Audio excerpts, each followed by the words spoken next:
ஓபிஎஸ்ஐ அசிங்கப்படுத்தும் மோடி, மகிழ்ச்சியில் எடப்பாடி.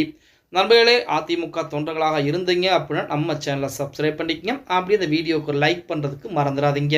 மத்தியில் இருக்கக்கூடிய பாஜகவை பொறுத்த வரைக்கும் அவர்களுக்கு காரியம் ஆக வேண்டும் என்றால் என்ன வேணாலும் பண்ணுவாங்க. அதாவது தமிழகத்தில் மட்டும் பாஜக வளர்ச்சி ரொம்ப அடையல, திராவிட கட்சிகளை தாண்டி தமிழகத்திலே பாஜகவுடைய வளர்ச்சி என்பது குறைவாகத்தான் இருக்கு. மற்ற மாநிலங்களை எடுத்துக்கிட்டீங்க அப்படின்னாலே பாஜகவுடைய வளர்ச்சி என்பது மிகப்பெரியதாக இருக்கிறால் தமிழகத்தில் மட்டும் திராவிட கட்சிகளை தாண்டி ஒண்ணுமே செய்ய முடியலையே அப்படிங்கிற நிலைப்பாடு பாத்தீங்கன்னா நம்ம மோடி அவர்களுக்கும் சரி, மத்தியில் இருக்கக்கூடிய பாஜகவிற்கும் சரி நிறையவே இருந்து கொண்டிருக்கிறது. இப்ப திமுகவை பொறுத்த வரைக்கும் பாஜகவிற்கு மிகப்பெரிய ஒரு எதிரியாக இருக்கிறாங்க. அதிமுகவும் கொஞ்ச காலங்களுக்கு முன்பு அப்படித்தான் இருந்தாங்க.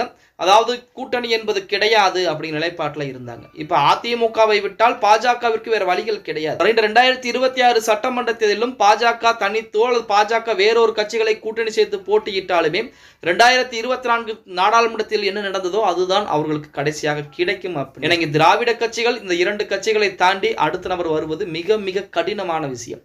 இப்படிப்பட்ட ஒரு சூழ்நிலையிலே அதிமுகவிலே ஓபிஎஸ் ஒருபுறமாக இருக்கிறார், எடப்பாடி பழனிசாமி இன்னொரு புறமாக இருக்கிறார். வருகின்ற ஏப்ரல் மாதம், இந்த மாதம் 6ஆம் தேதி பாத்தீங்கன்னா ராமேஸ்வரம் வரை இருக்கிறாராம் மோடி அவர்கள். ஏன் அப்படின்னா புதிய பாம்பன் பாலம் திறப்பு விழா என்பது 6ஆம் தேதி நடைபெறும். அன்றைய தினம் மோடி அவர்கள் வந்து அந்த பாம்பன் பாலத்தை திறந்து வைக்கிறார். அன்றைய தினம் பாத்தீங்க அப்படின்னா எடப்பாடி பழனிசாமிக்கு மோடியுடன் சந்திப்பு நடத்துவதற்கு நேரம் என்பது ஒதுக்கப்பட்டிருக்கு. அதே நாளில் ஓபிஎஸும் நேரம் கேட்டிருக்கிறார்.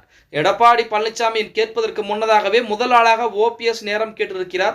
அதற்கு அடுத்தபடியாகத்தான் எடப்பாடி பழனிசாமியும் கேட்டிருக்கிறார். எடப்பாடி பழனிசாமிக்கு நேரம் ஒதுக்கிவிட்டு ஓபிஎஸ்க்கு நேரம் ஒதுக்குவதற்கு காலதாமதம் ஏற்பட்டிருக்கிறது. இப்பொழுது சொல்ல முடியாது, நாங்கள் சொல்கிறோம் அப்படின்னு சொல்லி ஓபிஎஸ் தரப்பினரை திருப்பி அனுப்பியிருப்பதாக செய்திகள் என்பது வெளியாகி அந்த இடத்துல எடப்பாடி பழனிசாமிக்கு வாய்ப்பு கொடுக்கப்பட்டதுதான் ஓபிஎஸ்க்கு மறுப்பு தெரிவிக்கிறது. அப்போ ஓபிஎஸ்ஐ மோடி அசிங்கப்படுத்துகிறாரா அப்படிங்கிற மாதிரிலாம் ஓபிஎஸ் தரப்பினர் யோசித்துக் கொண்டிருப்பதாக செய்திகள் கூட வெளியாகி இருக்கிறது. ஓகே गाइस, வீடியோ பிடிச்சிருந்தா மறக்காம ஒரு லைக் பண்ணி விட்டுருங்க. அப்படி இந்த வீடியோ ஃப்ரெண்ட்ஸ் அண்ட் ஃபேமிலிக்கும் ஒரு ஷேர் பண்ண மறந்துடாதீங்க.